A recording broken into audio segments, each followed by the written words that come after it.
Rita, lyrics like Prego, but I'm still doing moves like Beyonce. Yeah, I said I'm pregnant. Get the child support and pay my rent. Your opinion is irrelevant because I'm a baby mama. I can do what I wanna. I mean, reaction has been wild. Meghan wasn't twerking, she was shaking loose what little class she had left. What if a 30-second Instagram reel could blow up a $100 million deal? On June 4th, Meghan Markle dropped a silent bomb. A throwback clip of herself, 9 months pregnant, shimmying through the baby mama dance to 90s hip-hop. No caption, no context, just pure cringe bait swagger. Within minutes, the video rocketed across TikTok, X, and Reddit. Supporters blinked in disbelief. Critics pounced with memes multiplying faster than Netflix could refresh its stock price. What was meant to look carefree felt tone-deaf, and the internet smelled blood. Circles her genitals. Here's the problem. We don't like you, Meghan Markle, and no amount of posting videos that you think are going to humanize you will make us like you. You've already shown us your true colors. We know who you are. You helped kill the Queen. Behind the screens, panic ignited a very different dance. Netflix co-CEO Greg Peters convened an emergency Zoom, PR alarms blaring. Markle's personal feed wasn't just her playground, it was corporate property tied to an 8-episode, 8-figure series with Love Meghan. Execs demanded the reel vanish. Meghan refused, calling it creative expression. That single act of defiance triggered the nuclear option, promo campaigns iced, editing room access revoked, and whispers that the entire Sussex deal might be quietly buried, all because of one clip no one asked for, yet everyone now can't stop talking about. Meghan Markle's infamous baby mama dance video has been torn apart by Samantha Markle as she states that this borders on pregnancy porn and questions whether Megsy was actually really pregnant. Stick around because what happens next could rewrite the Sussex playbook for good. June 4th, 2025, 10:07 a.m. Pacific Time. Meghan taps post and unleashes the clip. No caption, no hashtags, just grainy footage of a heavily pregnant duchess bouncing in her kitchen to Juvenile's "Back That Thang Up." Within 60 seconds, the view counter flips like a slot machine. 10 minutes in, TikTok duet chains are already calling it the baby bump boogie. Some fans cheer the throwback energy, but most scroll past, dropping eye-roll emojis and the dreaded, "This ain't it." The audience here, much more important question. Meghan, there, is that a real baby bump, or has she strapped it on? Because weird. She's got form for strapping on baby bumps. Reddit's royal gossip thread pins it to the top. Social media analysts dissect everything from her two-step to the kitchen backsplash. Conspiracy bloggers resurface surrogate rumors, comparing bump angles frame by frame. What should have been a forgettable nostalgia reel mutates into a full-blown meme factory. Watching the numbers spike, Meghan smiles, unaware the digital Richter scale is already shaking harder. Meghan, hoping for a relatable glow-up moment, now finds herself trending for all the wrong reasons. And while the internet sharpens its knives, executives in Los Gatos realize they're next on the chopping block. Meanwhile, it couldn't have come at a worse moment. Barely 3 months earlier, Netflix quietly admitted, "Well, you know what? This popped up on my Instagram yesterday, and I was feeling a bit down, and it popped up. I thought, oh my God, how joyful somebody!" And you know me, I'm obsessed with birth. I had my babies at home. I love hearing other women's birth stories. You really looked at that and said how joyful. Yeah, I did. With Love, Meghan scraped the global top 10 for just 1 week, pulling a modest 12.6 million viewing hours, under a tenth of Harry and Meghan's debut haul. Reviewers blasted the Cooking Meets Confession show as gentle to the point of pointless, while IMDb user scores cratered at 3 out of 10. Investor calls were already asking why the streamer was paying Sussex-level money for supermarket aisle engagement. Layer in the Spotify split, the dead-on-arrival Archetypes reboot, and a lawsuit-tinged re-edit of her children's book adaptation, and Meghan's credibility with brand partners wobbled like a three-legged stool. This is to induce Lilibet's birth. She's dancing in front of the camera.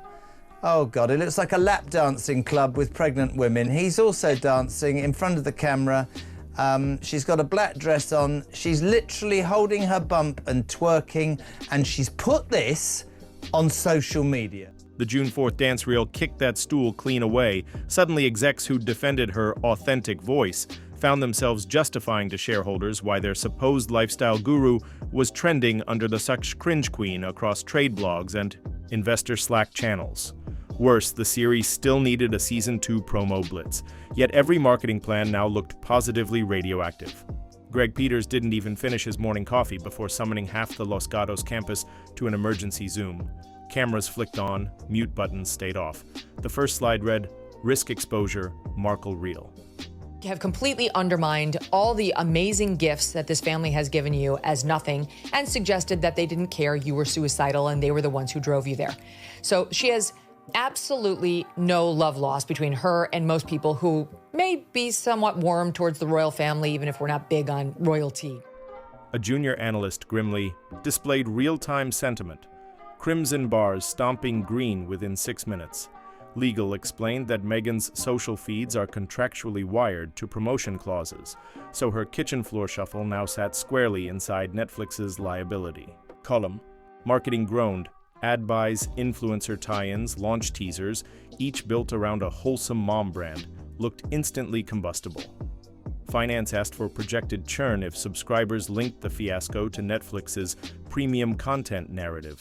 PR drafted a remove or reframe ultimatum while Peters plotted contingencies, freeze the promo slate, lock post-production, prep a burial release. Someone mentioned calling Ted Sarandos. Another whispered about quietly scuttling the Sussex contract altogether.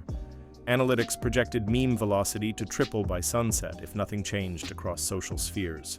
And rumor has it Lily came out holding a ring light and a non-disclosure agreement. I've seen more dignity in a Real Housewives reunion brawl. This is literally South Park's worldwide privacy tour come to life. Delivery room Meghan dropping it like it's hot. The call ended after 20 blistering minutes, and the edict went out in boldface. Get the clip down, today. Then everyone stared. Meghan's phone buzzed with Netflix's ultimatum while she was still basking in the attention. Delete the reel, issue a statement, restore the brand. She read the email twice, scoffed, and typed back one word. No. That refusal detonated. Louder inside the studio than the post itself. Within hours, her shared Google Drive to the series went read-only. The post-production calendar vanished. Editors were told, all Markle notes are on hold until further notice. The marketing team yanked pre-scheduled Instagram teasers, replacing them with generic family-friendly trailers that never mention her name. A stern memo from legal followed. Final written warning, breach consequences, renewal now, under review. Even Meghan's allies felt the chill. Calls went straight to voicemail, text threads fell oddly silent. The Duchess believed she was drawing a line for creative freedom. Executives saw insubordination bordering on sabotage, and as the stalemate hardened, industry insiders whispered the phrase that kills any Hollywood dream: talent is replaceable. For Netflix, that option suddenly looked cheaper, faster, and far less risky too. By sunrise the next morning, the ripple became a riptide in Hollywood's back-channel Slack rooms. CAA quietly circulated an advisory titled Sussex Sensitivities, warning agents to steer talent away from any project that might inherit residual baggage from Meghan's Netflix standoff. Rival agencies echoed the alert within hours. One senior partner bluntly labeled her radioactive until Q2 2026. Late-night bookers dropped tentative invitations. Streaming startups paused pitch decks referencing the Duchess. She's done this before for photos. I don't think that is a real baby bump. I think Way too big. It's way too big. and sort of too low as well. Yeah, it's like a metre out there. I mean, it looks the wrong shape. I mean, where's she going to give birth there? Through her knees or something? And a wellness. Brand negotiating a 7-figure sponsorship yanked its term sheet, citing shifting risk calculus. Even veteran publicists, experts at spinning disaster into gold, advised A-list clients to maintain polite distance. Industry newsletter The Ankler summed up the mood with a single headline: when a reel becomes toxic real estate. More. Damaging than the memes was the sudden hush. No endorsements, no speaking gig inquiries, not even the usual charity gala bait. Press junkets postponed. Fashion houses shelved mood boards for American Riviera vibes.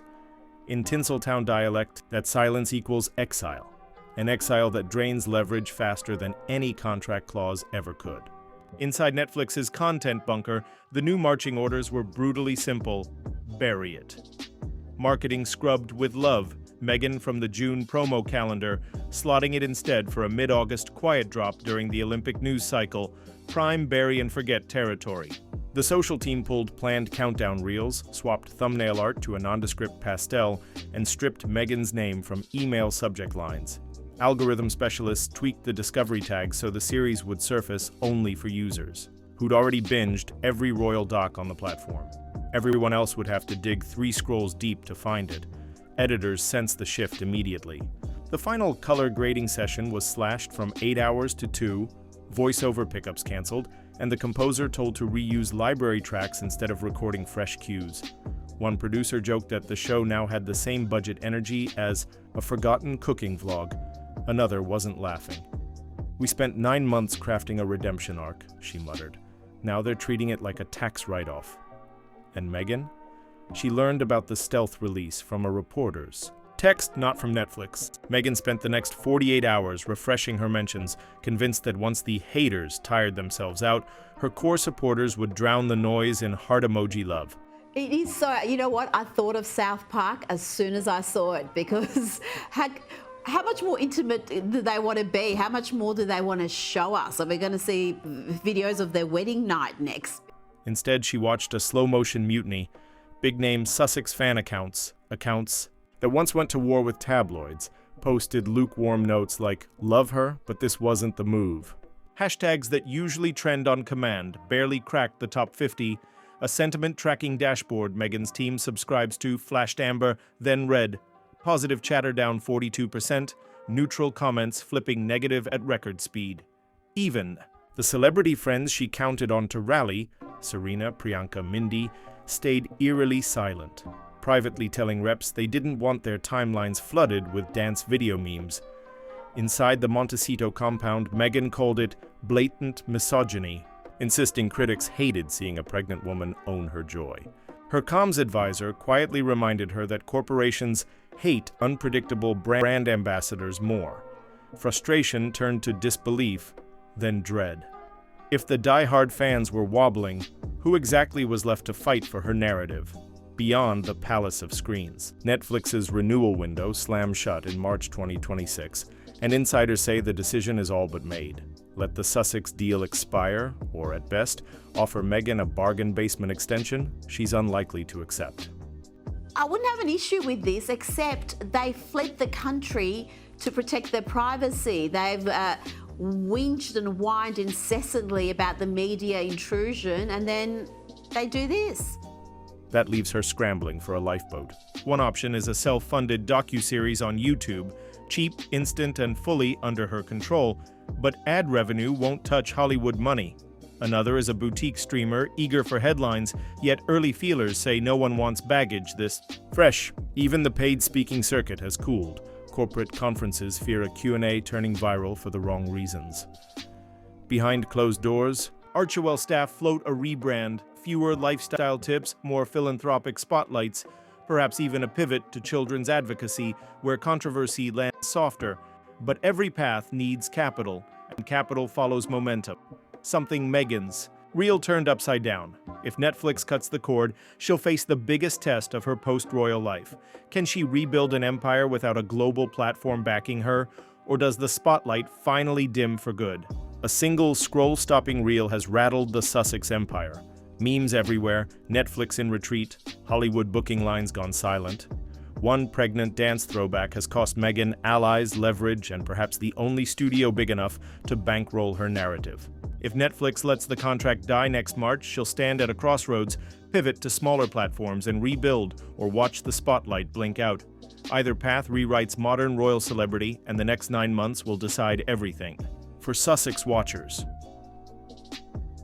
what do you think? Redemption arc or final fade out?